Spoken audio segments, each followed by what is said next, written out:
ଜାତକର କାଳସର୍ପ ଦୋଷ ଥିଲେ କିମ୍ବା ବିବାହ ବିଳମ୍ବ ହେଉଥିଲେ ଗାଧୋଇବା ପରେ କର୍ପୂର ରଖିଲେ ଶୁଭ ଫଳ ମିଳିଥାଏ। ଅରଖ ଗଛ ଘର ପାଖରେ ରହିଲେ ଶୁଭ, ତାକୁ ନଷ୍ଟ କରନ୍ତୁ ନାହିଁ। ପୁରୁଷ ହୁଅନ୍ତୁ କିମ୍ବା ନାରୀ ହୁଅନ୍ତୁ କେବେ ବି ନିଜର ବେକ ଖାଲି କରିବେ ନାହିଁ। ଗାଧୋଇବା ଘରେ ନଖ କିମ୍ବା ଦାଢ଼ି କାଟନ୍ତୁ ନାହିଁ। ମନି ପର୍ସରେ ଠାକୁରଙ୍କ ଫଟୋ ରଖନ୍ତୁ ନାହିଁ ଓ ଚାବି ରିଙ୍ଗରେ ଠାକୁରଙ୍କ ଫଟୋ ଲଗାନ୍ତୁ ନାହିଁ। ଲିମ୍ବ ଗଛ କେବେ ହାଣନ୍ତୁ ନାହିଁ। ଲିମ୍ବ କାଠ କେବେ ଜାଳନ୍ତୁ ନାହିଁ। ନଡ଼ିଆରୁ ବାହାରୁଥିବା ଗଜାକୁ ଖାଆନ୍ତୁ ନାହିଁ। ସୂର୍ଯ୍ୟାସ୍ତ ପରେ କାହାକୁ କ୍ଷୀର, କଦଳୀ ଏବଂ ଝାଡ଼ୁ ଦିଅନ୍ତୁ ନାହିଁ। ଶୋଇବା ଖଟ ବା ପଲଙ୍କ ପାଖରେ ଜୋତା କିମ୍ବା ଚପଲ ବା ତେଲ ପାତ୍ର ରଖନ୍ତୁ ନାହିଁ। ଘରେ ଯଦି କଳା ପିମ୍ପୁଡ଼ି ଡିମ୍ବ ଧରି ବାହାରିଲେ ଶୁଭ ହୋଇଥାଏ। ନାଲି ପିମ୍ପୁଡ଼ି ବାହାରିଲେ ଅଶୁଭ ହୋଇଥାଏ। ଯାଆଁଳା କଦଳୀ ଶିବଲିଙ୍ଗରେ ଘର୍ଷଣ କଲେ ଶୁଭ ଫଳ ମିଳିଥାଏ। ସୁନାକୁ କେବେ ବାମ ହାତରେ ପିନ୍ଧନ୍ତୁ ନାହିଁ ଏବଂ ସୁନାକୁ ଲାଲ କିମ୍ବା ହଳଦିଆ କପଡ଼ାରେ ଗୁଡ଼ାଇ ରଖିଲେ ଏହା ଅତ୍ୟନ୍ତ ଶୁଭ ହୋଇଥାଏ। ହରଡ଼ ଡାଲି ସହିତ ଦହି ଖାଆନ୍ତୁ ନାହିଁ। ବ୍ଲଡ଼ ପ୍ରେସର ହାଇ ହେବାର ସମ୍ଭାବନା ଥାଏ। ବାପା ମାଙ୍କ ପାଖରେ କେବେ ମିଛ କୁହନ୍ତୁ ନାହିଁ। କୌଣସି ଗୁରୁତ୍ୱପୂର୍ଣ୍ଣ ସତ କଥା ନିଜର ସ୍ତ୍ରୀ ଆଗରେ କୁହନ୍ତୁ ନାହିଁ। ତୁଳସୀ ଗଛ ଶୁଖିଗଲେ ଅଶୁଭ ଲକ୍ଷଣ ହୋଇଥାଏ। ତୁଳସୀ ଗଛ ବୃଦ୍ଧି ହେଲେ ଶୁଭ ଲକ୍ଷଣ ହୋଇଥାଏ। ଠାକୁର ଘରେ ଗୋଟିଏ ଶଙ୍ଖ ନ ରଖି ଦୁଇଟି ଶଙ୍ଖ ରଖିଲେ ଅନେକ ଉନ୍ନତି ହୋଇଥାଏ। ଅମାବାସ୍ୟା ଦିନ ଘର ସଫା କରି ଅଦରକାରୀ ଜିନିଷକୁ ଫୋପାଡ଼ି ଦେବା ଉଚିତ। କେବେ ଅଇଁଠା ଛାଡ଼ନ୍ତୁ ନାହିଁ ଏବଂ ଅଇଁଠାକୁ ସାଇତି ରଖନ୍ତୁ ନାହିଁ। ଏହା କଲେ ମା ଲକ୍ଷ୍ମୀଙ୍କର ଦୟା ମିଳିବ ନାହିଁ। 5ଟି ସ୍ଥାନକୁ ଜୋତା ପିନ୍ଧିକି ଯିବା ଉଚିତ ନୁହେଁ। ରୋଷେଇ ଘର, ଧନ ରଖିବା ସ୍ଥାନ, ଭଣ୍ଡାର ଘର, ମନ୍ଦିର ଏବଂ ତୀର୍ଥସ୍ଥାନ। ଘରକୁ ଫେରିବା ସମୟରେ ଘର ପାଇଁ କିଛି ନା କିଛି ନେଇକି ଆସନ୍ତୁ। ଏହାଦ୍ୱାରା ମଙ୍ଗଳ ଶୁଭ ଦୃଷ୍ଟି ପଡ଼ିଥାଏ। ଭୂମି ଉପରେ ଆସନ ପାରି ବସି ଖାଇଲେ ମଙ୍ଗଳ ହୋଇଥାଏ। ସକାଳୁ ଉଠିବା ପରେ ଅଧୁଆ ମୁହଁରେ 1 ଗ୍ଲାସ ପାଣି ପିଇବା ଉଚିତ। ଘର ସାମ୍ନାରେ ପଥର ଜମା କରି ରଖନ୍ତୁ ନାହିଁ। କଣ୍ଟା ରଖନ୍ତୁ ନାହିଁ ଏବଂ କ୍ଷୀର ବାହାରୁଥିବା ଗଛ ରଖନ୍ତୁ ନାହିଁ। ଛୋଟ ପିଲା ଚମକୁଥିଲେ ଶୁକ୍ରବାର ଦିନ ଗାଈର ଲାଞ୍ଜରେ ଝାଡ଼ିଲେ ଚମକିବା ଦୂର ହୋଇଥାଏ। ପଶ୍ଚିମ ଦିଗକୁ ମୁହଁ କରି ଅଶ୍ୱତ୍ଥ ଗଛ ମୂଳରେ ଜଳ ଦେଲେ ଶୁଭ ଫଳ ମିଳିଥାଏ। ତକିଆ ତଳେ ବହି ଏବଂ ମୁଣ୍ଡ ପାଖରେ ମନି ପର୍ସ ରଖନ୍ତୁ ନାହିଁ। ଜନ୍ମ ମାସ, ଦିନ ଏବଂ ନକ୍ଷତ୍ରରେ ପୁଅ ଝିଅଙ୍କର ବିବାହ କରିବା ଉଚିତ ନୁହେଁ। ଭାତ ପରସିବା ପରେ ହାଣ୍ଡିକୁ ପୁରା ଖାଲି କରିବା ଉଚିତ ନୁହେଁ ଏବଂ ରୁଟି ପରସିବା ପରେ ରୁଟି ରଖୁଥିବା ଜାଗାକୁ ଖାଲି କରିବା ଉଚିତ ନୁହେଁ। ଭଲ କାମ କରି ଖରାପ ଦଶା ଭୋଗ କରୁଥିବା ବ୍ୟକ୍ତି ବେଦ ଜାଣିଥିବା ବ୍ରାହ୍ମଣଙ୍କୁ ସୁନା ଦାନ କଲେ ଶୁଭ ଫଳ ମିଳିଥାଏ। ମଙ୍ଗଳବାର ଦିନ ଟଙ୍କା କରଜ କରନ୍ତୁ ନାହିଁ, କିନ୍ତୁ କରଜ ଟଙ୍କା ସୁଝିଲେ ମଙ୍ଗଳ ହୋଇଥାଏ।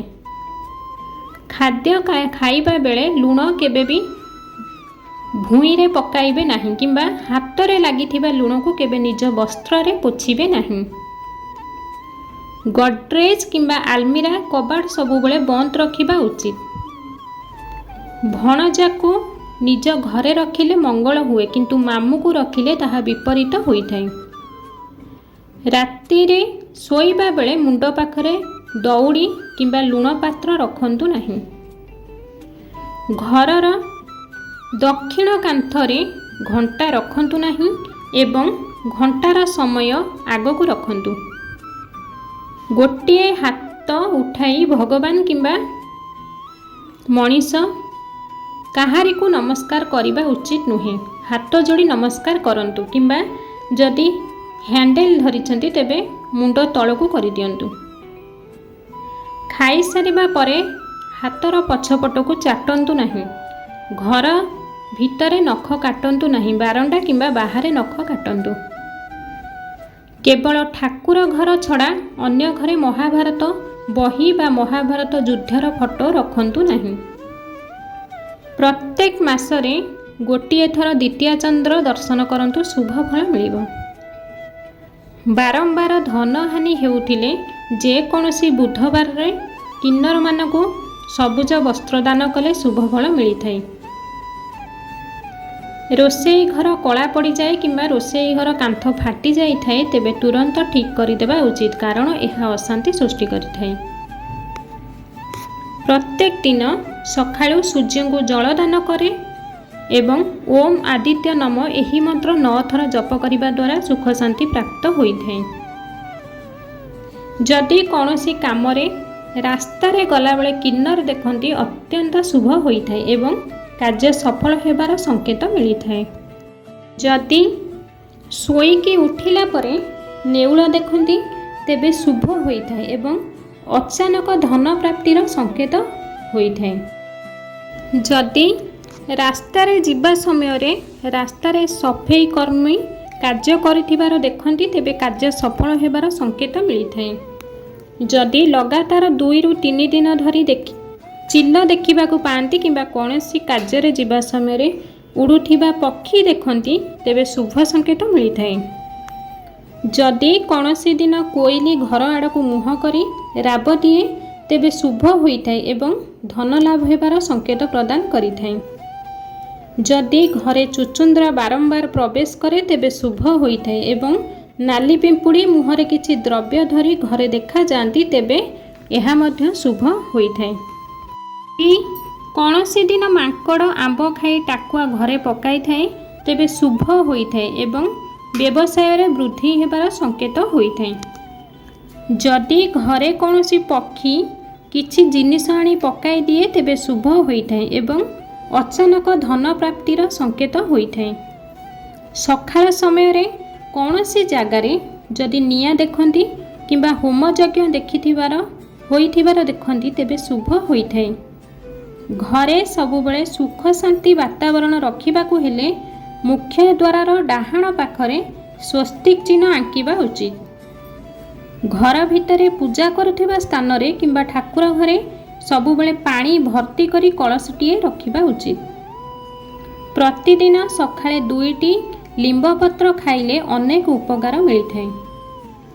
ରାତିରେ ପିତା, ଦହି, ଶାଗ ଖାଇବେ ନାହିଁ ଏବଂ ପଇଡ଼ ପାଣି ପିଇବେ ନାହିଁ, ଏହା ସ୍ୱାସ୍ଥ୍ୟ ପାଇଁ ଖରାପ ହୋଇଥାଏ।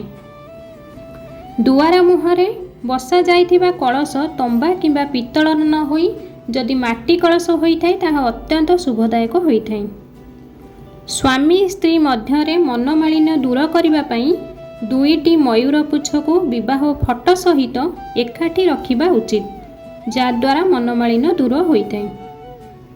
ସନ୍ଧ୍ୟା ସମୟରେ 2ଟି କାମ କରିବେ ନାହିଁ, ଖାଇବା ଏବଂ ଶୋଇବା। ଖରାପ ସ୍ୱପ୍ନ ଦେଖିଲେ ମନ ଦୁଃଖ ନ କରି ନିଦ ଭାଙ୍ଗିବା ପରେ ବାହାରକୁ ଆସି ଗୋଟିଏ ଘାସକୁ ମୁଣ୍ଡରେ ମାରି ଫୋପାଡ଼ି ଦିଅନ୍ତୁ। ରୁମାଲ, ଲୁହାରେ ତିଆରି ଜିନିଷ, ଧାରୁଆ ଜିନିଷ, ଜଳ ସମ୍ପର୍କିତ ଜିନିଷ କାହାରିକୁ ଉପହାର ଦିଅନ୍ତୁ ନାହିଁ। ଧାନ, ଗହମ, ମୁଗ, ମାଣ୍ଡିଆ, ସୋରିଷ ଏବଂ କଳା ରାଶିକୁ ଏକାଠି କପଡ଼ାରେ ବାନ୍ଧି ଏସବୁକୁ ରୁମ୍ରେ ଥୋଇଲେ ଶୁଭ ଫଳ ମିଳିଥାଏ। ସୂର୍ଯ୍ୟ ପୂଜା ସମୟରେ ବେଲପତ୍ର ଓ ଟଗର ଫୁଲ ବ୍ୟବହାର କରନ୍ତୁ ନାହିଁ। ସକାଳୁ ଉଠିବା ପରେ ବିଛଣାକୁ ଅସଜଡ଼ା ରଖିଲେ ଶନି ଓ ରାହୁଙ୍କର ଅଶୁଭ ଦୃଷ୍ଟି ପଡ଼ିଥାଏ। ପିଣ୍ଡଦାନ ବା ଶ୍ରାଦ୍ଧ ଦିନ କେବେ ମିଛ କହିବେ ନାହିଁ। ନଦୀ ପାର ହେବେ ନାହିଁ, ଅନ୍ୟ କାହା ଘରେ ଭୋଜନ କରିବେ ନାହିଁ ଏବଂ ଦିନ ଥିଲେ ଭୋଜନ କରିବେ। ଏହାଦ୍ୱାରା ପିତୃପୁରୁଷମାନେ ଖୁସି ହୁଅନ୍ତି ଏବଂ ଆଶୀର୍ବାଦ କରନ୍ତି। ଦେବ କାର୍ଯ୍ୟରେ ପୁରୁଷମାନେ ନଡ଼ିଆ ଭାଙ୍ଗିବା ଉଚିତ ନୁହେଁ। ଯେଉଁ ଲୋକଙ୍କ ମୁହଁରେ ବାମ ପାର୍ଶ୍ୱରେ କଳା ଯାଇଥାଏ ତାଙ୍କୁ ଜୀବନ ସାରା ସୁଖ ଶାନ୍ତି ତାଙ୍କୁ ମିଳିଥାଏ। ଯେଉଁ କନ୍ୟାର ଆଇବ୍ରୋ କେଶ ପରସ୍ପର ଲଗାଲଗି ହୋଇ ରହିଥାଏ ସେ କନ୍ୟା କେବେ ବି ଧନର ଅଭାବ ହୋଇନଥାଏ। ଦକ୍ଷିଣ କକ୍ଷରେ କଳା ଯାଇଥିଲେ ସେ ମୂର୍ଖ ହୁଏ ଏବଂ ଅଧର୍ମରେ ମନ ବଳାଇଥାଏ। ଯେଉଁ କନ୍ୟାର ନାକ ତଳକୁ କେଶ ରହିଥାଏ ସେ କନ୍ୟା ଉଚ୍ଚ ଅଭିଳାଷୀ ହୋଇଥାଏ। ଯେଉଁ ଲୋକଙ୍କ ମୁହଁରେ ଡାହାଣ ପାଖରେ କଳା ଯାଇଥାଏ ସେ ପର ଉପକାରୀ ଏବଂ ମାନ ଓ ସମ୍ମାନର ଅଧିକାରିଣୀ ହୋଇଥାଏ। ଯେଉଁ କନ୍ୟାର ଆଖି ପଲକରେ ଛୋଟ ଓ କଳା କେଶ ହୋଇଥାଏ ଏ କନ୍ୟା ସୌଭାଗ୍ୟଶାଳୀ ହୋଇଥାଏ। ଯେଉଁ ମହିଳାମାନଙ୍କର ମୁଣ୍ଡର କେଶ କୁଞ୍ଚକୁଞ୍ଚିଆ ହୋଇଥାଏ ସେମାନେ ଅତି ସୌଭାଗ୍ୟବତୀ ହୋଇଥାନ୍ତି। ଯେଉଁ ପୁରୁଷର ମୁଣ୍ଡ ଚୁଟି କୁଞ୍ଚକୁଞ୍ଚିଆ ରହିଥାଏ ସେମାନେ ସରଳ ମନା ଏବଂ ଏକଜିଦିଆ ପ୍ରକୃତିର ହୋଇଥାନ୍ତି। ରାସ୍ତାରେ ଯଦି ଲେମ୍ବୁ ଓ ଲଙ୍କା ପଡ଼ିଥିବାର ଦେଖନ୍ତି ତାକୁ ପାଦରେ ଛୁଅନ୍ତୁ ନାହିଁ କାରଣ ଅମଙ୍ଗଳ ହୋଇଥାଏ। ଘର ପାଖରେ ଲେମ୍ବୁ ଗଛ ଲଗାଇଲେ ଏହା ଶୁଭ ହୋଇଥାଏ କାରଣ ଅଶୁଭ ଶକ୍ତି ଘରେ ପ୍ରବେଶ କରିନଥାଏ। ଟିକେ ଲୁଣ ନେଇ ମୁଣ୍ଡ ଚାରିପଟେ ବୁଲାଇ ବାହାରେ ଫିଙ୍ଗିଦେଲେ ଅଶୁଭ ଦୃଷ୍ଟି କଟିଯାଏ। ଯେଉଁ ଲୋକ ବାମ କକ୍ଷରେ କଳା ଯାଇ ଥାଏ ସେ ଲୋକ ଗର୍ବୀ ହୋଇଥାଏ ଏବଂ ପରଧନ ପ୍ରାପ୍ତ କରିଥାଏ। ଯେଉଁ କନ୍ୟାର କେଶ ଲମ୍ବା ଓ ଘନ ହୋଇଥାଏ ସେ କନ୍ୟା ସୌଭାଗ୍ୟବତୀ ହୋଇଥାଏ। ଯେଉଁ କନ୍ୟାର ହାତ ଓ ଗୋଡ଼ ଅଧିକ କେଶ ରହିଥାଏ ସେ କନ୍ୟା କ୍ରୋଧୀ, କ୍ରୂର ଓ ଈର୍ଷାପରାୟଣ ହୋଇଥାଏ। କାନ ମଧ୍ୟରେ ଯେଉଁ ଲୋକର କଳା ଯାଇ ରହିଥାଏ ସେ ଲୋକ ସୁଖ ସମ୍ପଦ ପ୍ରାପ୍ତ କରିଥାଏ। ଡାହାଣ ହାତ କହୁଣୀ ଉପରେ କଳା ଯାଇଥିଲେ ସେ ଲୋକ ଖରାପ କାର୍ଯ୍ୟରେ ମନ ବଳାଇଥାଏ। କେବେ ବି କାହାରିକୁ ସିଧା ହାତରେ ଲୁଣ ଦିଅନ୍ତୁ ନାହିଁ, ଏହାଦ୍ୱାରା ଝଗଡ଼ା ଲାଗିଥାଏ। ଲୁଣ ତଳେ ରଖିଦିଅନ୍ତୁ ସେ ନେଇଯିବେ। ପ୍ରତ୍ୟେକ ଦିନ ପାଣିରେ ଲୁଣ ପକାଇ ଘର ପୋଛିଲେ ଭାଗ୍ୟର ପରିବର୍ତ୍ତନ ହୋଇ ସୌଭାଗ୍ୟ ଆସିଥାଏ।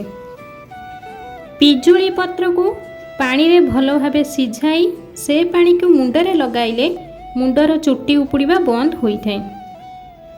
ଧଳା ରଙ୍ଗର ପାରାର ମୂର୍ତ୍ତିଟିଏ ଯଦି ଘରର ଡ୍ରଇଂ ରୁମ୍ରେ ରଖନ୍ତି ତେବେ ଏହା ଆପଣଙ୍କର ଘର ପାଇଁ ଶୁଭ ହୋଇଥାଏ।